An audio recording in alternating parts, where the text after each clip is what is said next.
So hello everyone, कैसे हो आप सभी लोग। आई होप यार सभी लोग एकदम बढ़िया होगे और वेल आगे भी बढ़िया ही रहना। तो चलो अब बिना ज्यादा देरी करे अपने एपिसोड को जल्दी से स्टार्ट कर लेते हैं। तो एपिसोड की स्टार्टिंग में हम देखते हैं सबसे पहले एक ब्लैक ओरा को जो कि धीरे धीरे सभी चीजों को अपनी तरफ खींच रहा होता है। एंड तभी हम देखते हैं अंदर का सीन जहाँ पर अपना फ्रांसिस उस बड़े जाइंट स्नेक के सामने खड़े होता है। एक ऐसा मॉन्स्टर जो कि इंसानों से बात कर सकता है, वो जरूर से एक ए लेवल का मॉन्स्टर होगा। जिसके बाद फिर हमें यहाँ पर बताया जाता है एफ लेवल से डी लेवल के मॉन्स्टर स्टार फॉलन वॉरियर्स जितने ताकतवर होते हैं वो सिर्फ अपनी आदत के हिसाब से चलते हैं और मारते हैं, लेकिन जो सी लेवल के या फिर उससे थोड़े ऊपर वाले मॉन्स्टर्स होते हैं वो काफी समझदार होते हैं। और जितने भी बी लेवल के मॉन्स्टर्स होते हैं वो सभी एक इंटरमीडिएट ग्रैंड वॉरियर जितने ताकतवर होते हैं। और कुछ कुछ मॉन्स्टर्स तो बात भी कर सकते हैं, जैसे कि फॉक्स वेल्टियोर का लीडर था। और जितने भी ए लेवल के मॉन्स्टर्स होते हैं वो सभी तो एक सीनियर ग्रैंड वॉरियर जितने ताकतवर होते हैं, मतलब कि वो काफी ज्यादा इंटेलिजेंट होते हैं एंड साथ ही साथ वो ह्यूमन से बात भी कर सकते हैं। अब यहाँ पर ये सब कुछ सोचने के बाद फ्रांसिस काफी ज्यादा घबराने लगता है। डैम इट, ये तो एक ए लेवल का मॉन्स्टर है, इसका मतलब मैं इससे मुकाबला नहीं कर सकता। लेकिन रुको, इसने मुझे अभी नहीं मारा, मैं तो बस एक जूनियर ग्रैंड वॉरियर हूँ, या फिर कहें तो मैं सिर्फ एक इंटरमीडिएट ग्रैंड वॉरियर, लेकिन मैं कभी भी एक ए लेवल के मॉन्स्टर को रेजिस्ट नहीं कर सकता। इसका मतलब साफ है कि ये मॉन्स्टर ए लेवल का नहीं है। हाँ, हम इतना मान सकते हैं ये फेक पावर की वजह से जरूर से एक ए लेवल का नकली मॉन्स्टर होगा।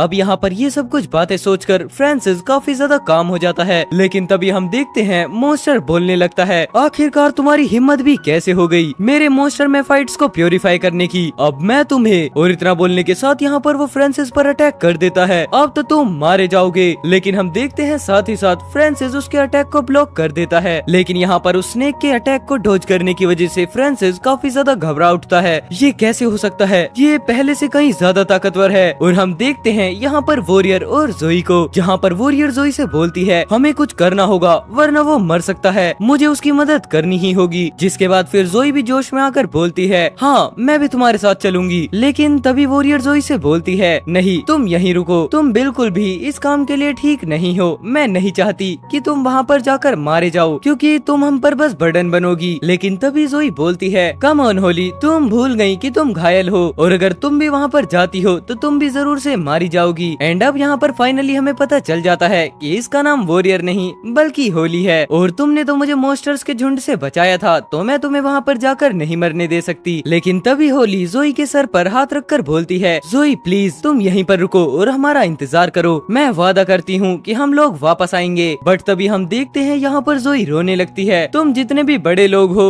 हमेशा झूठ बोलते हो, क्योंकि मेरे फादर ने भी पहले मुझसे यही कहा था। लेकिन तभी हम देखते हैं यहाँ पर अचानक से अलार्म से आवाज आने लगती है, घुस बैठिए, अंदर घुस बैठिए आ गए हैं। और तभी हम देखते हैं यहाँ पर कई सारे स्नेक्स दीवारों के आर पार टेलीपोर्ट होते हुए इस रूम में पहुँच जाते हैं। डैम इट, वो सभी मॉन्स्टर्स आखिरकार यहाँ पर कैसे आ गए। इतना बोलने के साथ यहाँ पर होली उन मॉन्स्टर्स पर अटैक करना स्टार्ट कर देती है। लेकिन तभी हम देखते हैं यहाँ पर जोई घबराते हुए होली को बुलाती है। एंड यहाँ पर ये आवाज अपने फ्रांसिस को ईयरबड्स के थ्रू आ जाती है। क्या हुआ, क्या वहाँ पर कुछ गड़बड़ है। इस बात का जवाब देते हुए होली फ्रांसिस को बताती है मॉन्स्टर्स इंस्टीट्यूशन के अंदर आ गए हैं, जल्दी वापस आ जाओ, क्योंकि जो इसका टारगेट है मैफाइट डिस्प्लेयर को तोड़ने का है। लेकिन तभी अचानक से यहाँ पर स्नेक बोलता है क्या तुम उसकी मदद करना चाहते हो, ये कभी भी नहीं हो सकता। और इतना बोलने के साथ यहाँ पर वो स्नेक अपने जाइंट मुंह से फ्रांसिस को निगलने वाला होता है। बट सही टाइम रहते हुए फ्रांसिस उस अटैक को डॉज कर लेता है। अब मैं अपने इंटेंशंस को जान गया हूँ, आखिरकार ये कितना ज्यादा टफ है। बट अब मेरे पास लेट करने के लिए कोई भी टाइम नहीं है, जिसकी वजह से अब मुझे यहाँ पर अपना बेस्ट करना ही होगा। एंड हम देखते हैं इतना बोलने के साथ फ्रांसिस अपनी स्वॉर्ड को चार्ज करने लगता है और साथ ही साथ फिर वो लाइटनिंग स्टेप का यूज करते हुए आगे बढ़ जाता है, जहाँ पर हम देखते हैं फ्रांसिस का एक काफी ज्यादा इंटेंस लुक। और तभी वो यहाँ पर अपनी लाइटनिंग स्टेप और शैडो स्वॉर्ड का एक साथ यूज करते हुए मॉन्स्टर पर अटैक कर देता है, जिसकी वजह से यहाँ पर स्नेक भी काफी ज्यादा इंजर्ड हो जाता है, या कहीं बिल्कुल बीच से कट जाता है। और फिर उसके बाद फ्रांसिस भी अपने स्टेमिना को कंट्रोल करने लगता है। क्या ये काम किया? मैं ये बता सकता हूँ कि ये मॉन्स्टर अभी ए लेवल का नहीं है, अगर ये हुआ तो मेरे पास इसे हराने का कोई भी मौका नहीं होगा। लेकिन तभी जैसे ही फ्रांसिस नीचे देखता है वो देख पाता है कि वो मॉन्स्टर धीरे धीरे लिक्विड फॉर्म में वहाँ से गायब होने लगता है। डैम इट, आखिरकार उस डायरेक्शन में चल क्या रहा है, क्योंकि ये जो मॉन्स्टर है वो धीरे धीरे इंस्टीट्यूशन की तरफ बढ़ रहा है। सच में ये काफी ज्यादा चालाक है। एंड हम देखते हैं इतना बोलने के साथ फ्रांसिस इंस्टीट्यूशन की तरफ जाने लगता है। ये सच में एक ट्राइबल राइवल है, भले ही फिर चाहे ये यहाँ पर एक ए लेवल का नकली मॉन्स्टर हो। बट तभी अचानक से ग्रे एग फ्रांसिस की जैकेट से बाहर निकलते हुए आवाज करना स्टार्ट कर देता है। क्या बात है छोटे, क्या तुम भूखे हो? मुझे माफ करना पर मैं तुम्हें अभी खाना नहीं खिला सकता। मैं तुम्हें खाना इस काम को खत्म करने के बाद खिलाऊंगा। और फिर उसके बाद हम देखते हैं ग्रे एग को,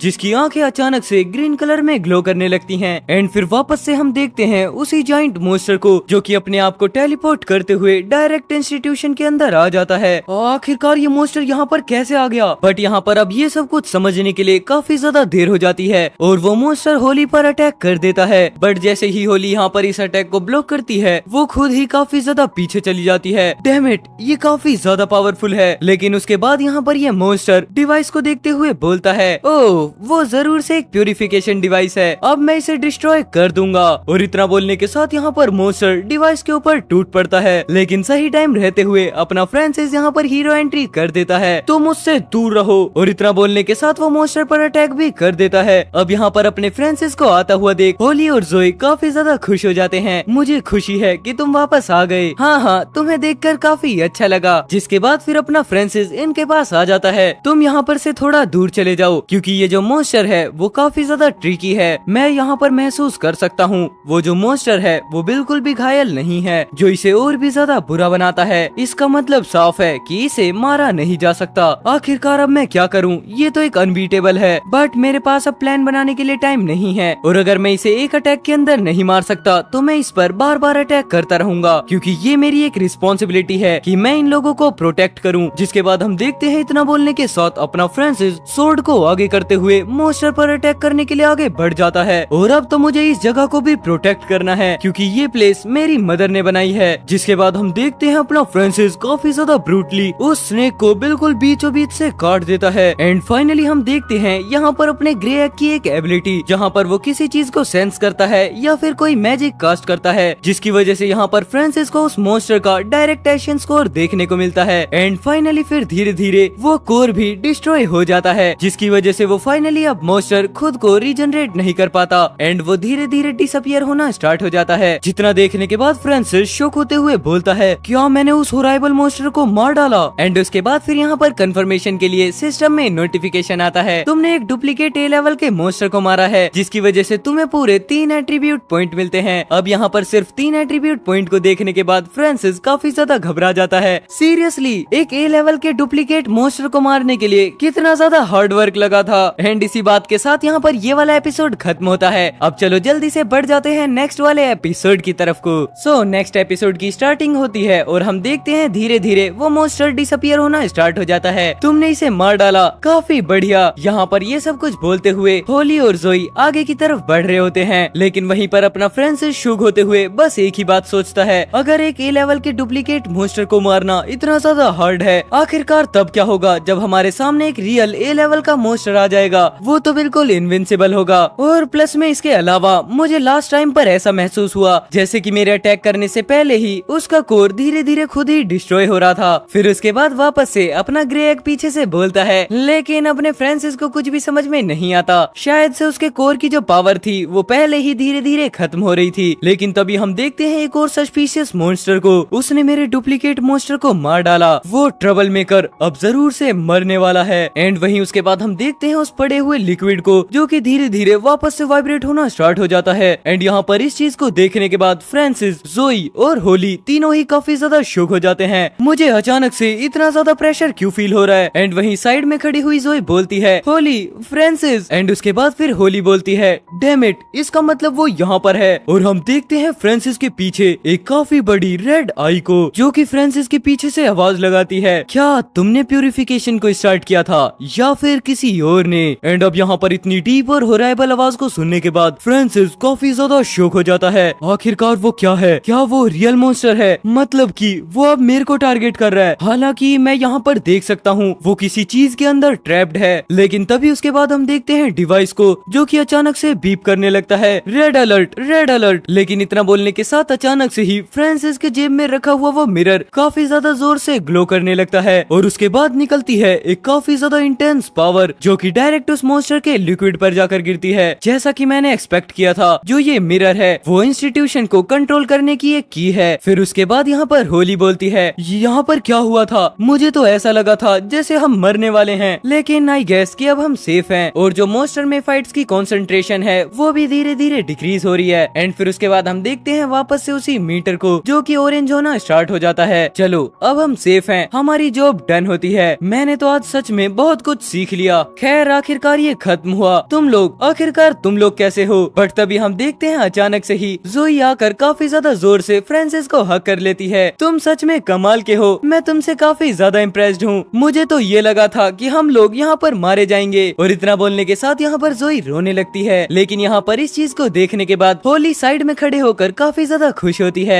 ये सच में अच्छा है। और अब तो मैं यहाँ पर काफी ज्यादा शौक हूँ कि आखिरकार मिस जूलियन ने इसे कैसे ढूंढा होगा। बट यहाँ पर अपने फ्रांसिस को इन सब चीजों की आदत नहीं होती, जिसके बाद फिर वो घबराते हुए बोलता है, ए मुझसे मत रगड़ो, मेरे कपड़ों पर वेनम हो सकता है और तुम्हारी नाक यहाँ पर मेरे कपड़ों को गंदा कर देगी। लेकिन वहीं पर जोई बोलती है, मुझे फर्क नहीं पड़ता, मैं तो तुम्हें बस होल्ड करना चाहती हूँ। एंड उसके बाद फिर यहाँ पर जोई चेहरे को ऊपर करते हुए छोटी स्माइल के साथ बोलती है, अगर तुम लोगों के साथ कुछ भी बुरा हुआ तो मैं शायद। लेकिन तभी अचानक से ये बात रुक जाती है और जोई काफी ज्यादा कांपने लगती है। हे आखिरकार तुम्हें क्या हुआ है? क्या तुम्हें चोट लगी है या फिर तुमने गलती से मॉन्स्टर के वेनम को टच कर दिया है? फ्रांसिस घबराते हुए जोई से बोलता है। लेकिन तभी यहाँ पर होली आकर बताती है, रिलैक्स, इसे कहीं पर भी चोट नहीं लगी है और न ही इस पर पॉइजन लगा है, इसे बस एक डिसीज है। क्या कोई डिसीज? एंड तभी यहाँ पर फिर अपना सीन शिफ्ट होता है, जहाँ पर हम देखते हैं थोड़ी देर बाद जोई आराम से बेड पर लेटी होती है। एंड उसके बाद यहाँ पर होली फ्रांसिस को बताती है, इस जगह का मॉन्स्टर में फाइट्स 3 दिनों के अंदर गायब हो जाएगा, मतलब कि सभी चीजें वापस से नॉर्मल हो जाएंगी। हाँ ये तो सच में काफी ज्यादा फास्ट है। लेकिन उसके बाद फिर फ्रांसिस पूछता है, डार्क स्टार की लीडर आखिरकार मॉन्स्टर में फाइट डिस्प्लेयर के आसपास के सभी मॉन्स्टर में फाइट्स को क्लियर क्यों नहीं कर देती? उसके बाद फिर होली नीचे बैठकर बोलती है, पहले मेरे लिए भी बिल्कुल यही सेम क्वेश्चन था, लेकिन आज जो कुछ भी हुआ उसके बाद मैं इन सभी चीजों की चिंता समझ सकती हूँ, क्योंकि वेस्ट एबिस डीमन वेल के अंदर ए लेवल के मॉन्स्टर्स हैं और अगर हम यहाँ पर मॉन्स्टर में फाइट्स को हमेशा के लिए खत्म करने का फैसला करते हैं तो हमें उन सभी टेरेबल मॉन्स्टर्स का सामना करना पड़ेगा। और इस बात से एग्री करते हुए फिर अपना फ्रांसिस बोलता है, हाँ वो सभी ए लेवल के मॉन्स्टर्स एक सीनियर ग्रैंड वॉरियर जितने फॉर्मिडेबल हैं और कहें तो वो स्पेशली मॉन्स्टर्स के लायर हैं। लेकिन तभी अचानक से फ्रांसिस होली को देखता है, जहाँ पर वो काफी ज्यादा कांप रही होती है। हे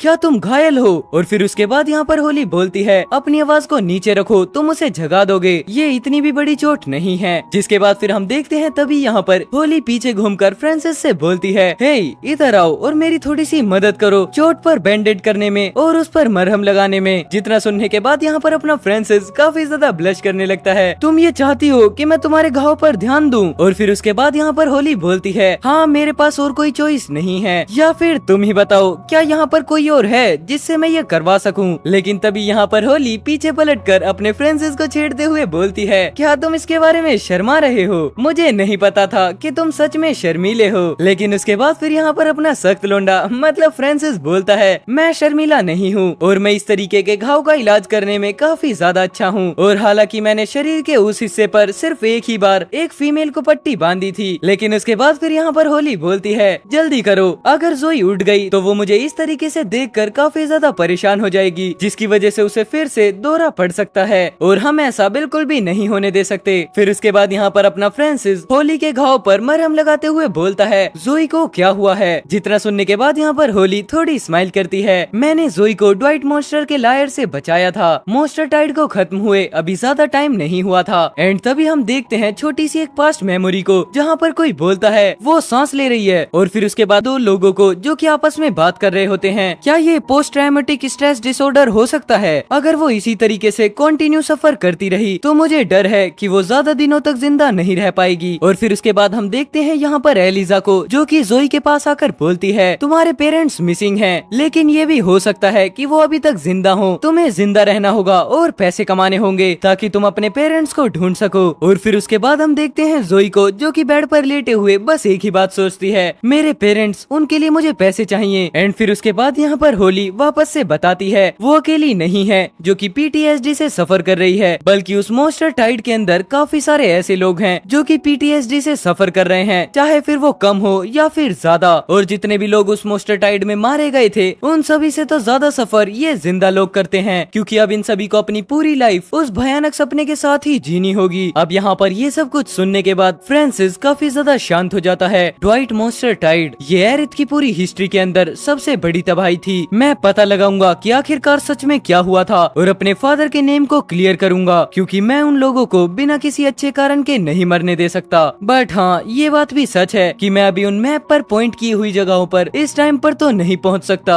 मुझे और भी ज्यादा स्ट्रॉन्ग बनना होगा और एक सीनियर ग्रैंड वॉरियर बनना होगा। लेकिन तभी हम देखते हैं यहाँ पर जोई अचानक से फ्रांसिस पर गुस्सा करने लगती है। हे, आखिरकार तुम क्या कर रहे हो? मैंने तो सोचा था कि तुम एक गुड मैन हो। लेकिन उसके बाद फ्रांसिस घबराते हुए बोलता है, ओह मुझे माफ करना, मैं थोड़ी देर के लिए कहीं पर खो गया था। लेकिन वहीं पर होली अभी भी स्माइल करते हुए और थोड़ा ब्लश करते हुए बोलती है, ये सच में क्यूट है, मैंने पहले कभी भी किसी और को उसके जैसा नहीं देखा। एंड फिर उसके बाद हम देखते हैं बाहर की सिटी का नजारा, जहाँ पर धीरे धीरे पिंक स्मोक गायब होने लगता है। मॉन्स्टर में फाइट फैलना रुक चुका है और उसकी जो रेडिएशन थी वो भी धीरे धीरे कम हो रही है, मतलब कि क्राइसिस खत्म हो चुके हैं। चलो बढ़िया, अब टाइम है मॉन्स्टर्स को हंट करने का। लेकिन तभी हम देखते हैं यहाँ पर उस सस्पिशियस पर्सन को, जो कि घबराते हुए बोलता है, क्या हुआ? मॉन्स्टर में फाइट्स इतनी जल्दी फैलना कैसे बंद हो सकता है? मैंने तो सोचा था कि वो कम से कम आधे महीने तक चलेगा। बट उसके बाद फिर वो काफी ज्यादा डीप आवाज में बोलता है, मुझे अब ये काम टाइम से पहले करना होगा। हाँ जानता हूँ ये थोड़ी जल्दबाजी है, लेकिन एंड उसके बाद फिर ये बात रुकती है और हम देखते हैं उस सस्पिशियस पर्सन के हाथ में एक सेम वैसी ही फ्लूट जैसी हमने पिछले एपिसोड्स में देखी थी। चलो ठीक है, शिकार लगभग यहाँ पर हैं और यहाँ पर उस फ्लूट को देखने के बाद काफी सारे मॉन्स्टर्स एक जगह पर इकट्ठे हो जाते हैं। लेकिन तभी हम देखते हैं एक कार को, जहाँ पर कोई बोलता है, क्या हम ड्वाइट मॉन्स्टर के लायर के काफी ज्यादा क्लोज हैं? और इतना बोलने के साथ ही यहाँ पर ये वाला एपिसोड खत्म हो जाता है। अब नेक्स्ट एपिसोड देखने के लिए राइट वाली वीडियो पर क्लिक कर दो।